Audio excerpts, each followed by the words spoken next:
Harley Davidson CEO announces total U.S. strategy overhaul amid sales collapse and fan base revolt.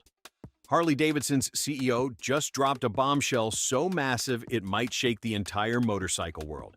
He's scrapping Harley's U.S. strategy after brutal sales drops, an aging fan base, and failed Gen Z outreach like the LiveWire. Meanwhile, brands like Honda and Yamaha are stealing the spotlight and the market.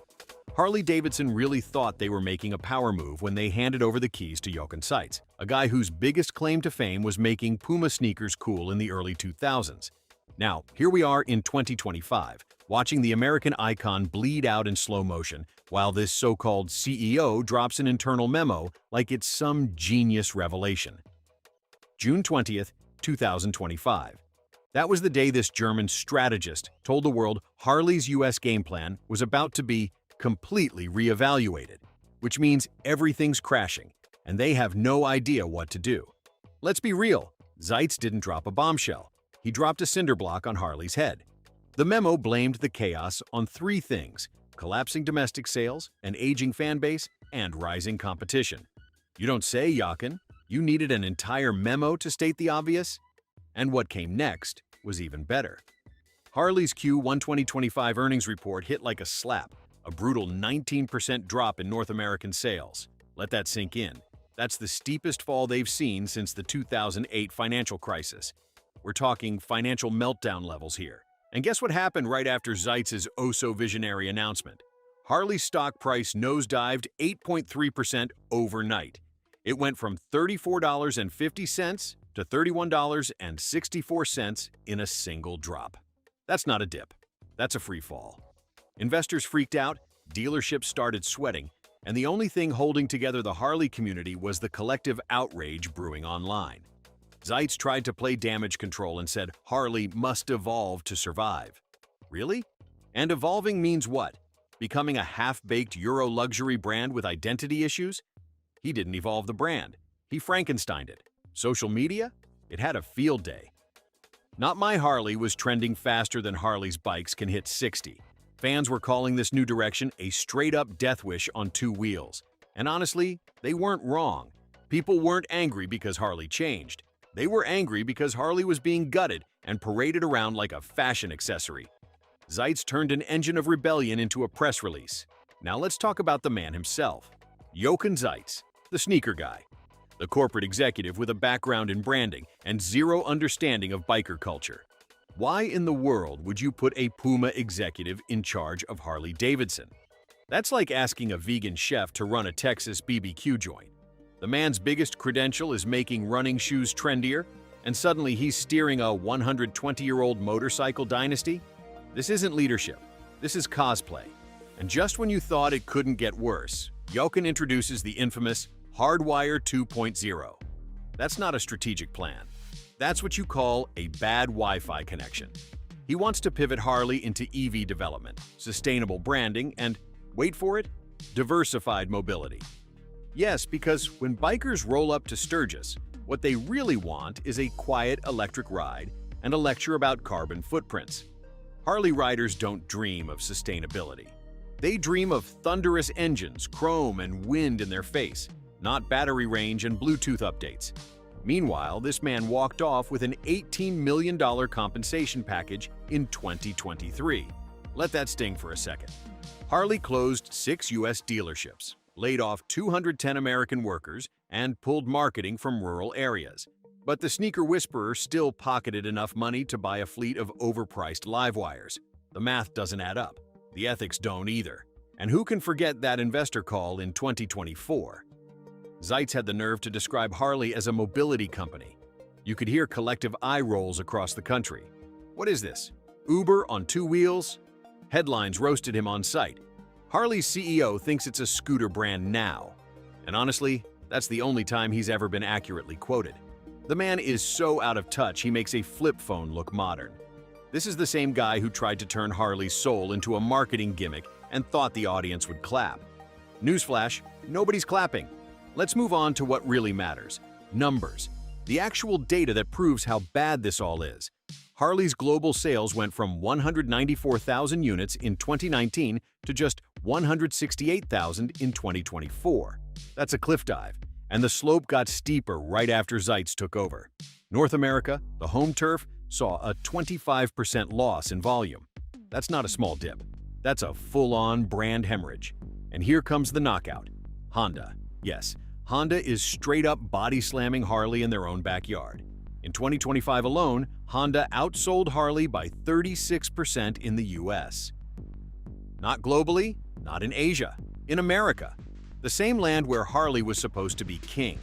Honda did this by targeting younger riders with smart, affordable models like the CB300R and Rebel 500, bikes that actually start in the morning and don't cost a year's rent. Let's talk pricing. Harley's average bike price now sits around $22,000. That's right, $22K for a motorcycle with base tech and a nameplate. Meanwhile, Honda's youth-friendly models go for as little as $4,900. You could buy 4 Hondas, toss in a helmet, and still have enough left over for gas and a taco run. Harley isn't just expensive, it's hilariously overpriced. It's the motorcycle version of a designer bag that falls apart in the rain. According to Cycle World, younger riders gave Harley a price-to-value score of 4.3 out of 10. That's just embarrassing. These aren't just not fans. These are actual motorcycle lovers who looked at Harley, laughed at the sticker price, and walked away. Why? Because the tech is outdated, the engines are stuck in the past, and nothing about the experience justifies the cost. It's like Harley is selling nostalgia while competitors are selling machines that actually work. And finally, the market share. Harley had 49% of the US market in 2010. In 2025, just 29%. That's a 20-point collapse. Where did all that share go? Right into the pockets of Honda, Yamaha, and even Royal Enfield. Yes, Royal Enfield. A brand that used to be laughed at in the American market is now riding right past Harley like it's a broken-down relic. So yeah, this is the bombshell, not some visionary new plan from Zeitz. The real bombshell is that Harley Davidson is falling apart in broad daylight, while the man running it is still trying to convince people they're a mobility company. He didn't just miss the mark, he shot the brand in the foot, handed the competition a first-place medal, and then smiled for the shareholders like everything was fine. Harley Davidson really thought it could stay relevant by selling nostalgia like it's 1997, while the world around them zoomed into 2025 on smoother, smarter, and way cheaper machines. According to their own 2024 demographic report, a brutal 68% of Harley owners are now over age 50. That's not a fan base. That's a retirement plan on wheels, and only 9% of riders are under 35. That's the entire future of motorcycling, completely missing from Harley's customer base. It's like the brand skipped an entire generation and decided the only people who deserve to ride are the ones with a bad back and a pension. Let's not pretend this is shocking. Harley's most popular models, like the Street Glide and Road King, are huge, heavy, and cost more than most used cars. Sure, baby boomers love them. They look great parked outside a steakhouse on a Sunday afternoon. But to the average younger rider, these bikes are outdated dinosaurs. They're too bulky, too slow, and priced like luxury watches, without the performance to match. Young people want agility, affordability, and something that doesn't feel like a parade float on 2 wheels. Harley just refuses to read the room. And when they finally tried to build something for the youth, it was the equivalent of your uncle showing up at Coachella in cargo shorts. The Harley Street 750 and the electric LiveWire 1 were their big youthful plays. What happened? LiveWire sales tanked by 41% in 2024, despite Harley burning $29 million on advertising. Imagine blowing that much money and still getting ghosted by your target audience. The LiveWire wasn't just a flop, it was a full-blown identity crisis. A quiet Harley? Who asked for that? Definitely not Gen Z. Meanwhile, the real motorcycle scene, the one actually growing, has moved on. YouTube reviewers catering to young bikers don't even bother with Harley. They're all over the Yamaha MT series and the Kawasaki Z lineup. These bikes are nimble, sleek, modern, and most importantly, affordable. Harley's nowhere to be seen. You search "best bikes for beginners" on YouTube, and Harley might as well be extinct. They've been filtered out of the conversation by sheer irrelevance, and it's not like they're trying that hard to fix it. Harley's idea of youth appeal? Slap Bluetooth on a $21,000 midlife crisis and call it innovation. No joke, that's their big pitch. Gen Z doesn't want a Bluetooth speaker glued to a 700-pound chrome antique. They want something that doesn't need a yoga stretch to mount and a loan officer to buy. Now, speaking of money, let's talk about Harley's pricing. The Iron 883 is supposed to be their entry-level cruiser. Entry-level? At $11,999?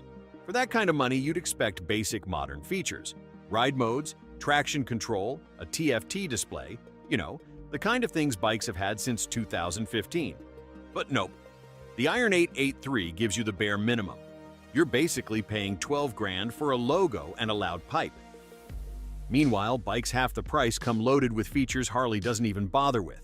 Then came the Pan America 1250, their shot at the adventure market. It was marketed as a disruptor, a bold new step. But even motorcycle media wasn't buying it. Revzilla said it was clunky, expensive, and trying too hard to be a BMW GS. That's the nice way of saying Harley tried to cosplay as an adventure brand and face-planted. The Pan America looked confused. It rode confused. And the only people who bought it were the ones Harley confused into thinking it was something new. And let's not forget the ghost of AMF still haunting the halls. Ever since that cursed acquisition back in the 1970s, Harley's reliability has been a running joke. Fast forward to 2023 and boom, over 39,000 bikes recalled in a single year. For what? Brakes, fuel systems, suspension, you name it. Harley's recall record reads like a bingo card of mechanical failure. They've had decades to fix this, and somehow still keep tripping over their own bolts. It's no wonder people are jumping ship. A Reddit thread in 2025 titled, "Why I Dumped My Harley for a Honda" blew up with 18,000 upvotes. And the reasons? Better build, smoother performance, and 40% cost savings. That's not a preference. That's a flat-out rejection. People are done overpaying for metal dinosaurs that break down more than they rev up. Harley's bikes are like designer handbags, shiny, overpriced, and useless in bad weather. Harley's not just stalling, it's spiraling. Tap subscribe to stay tuned as this wild ride keeps crashing.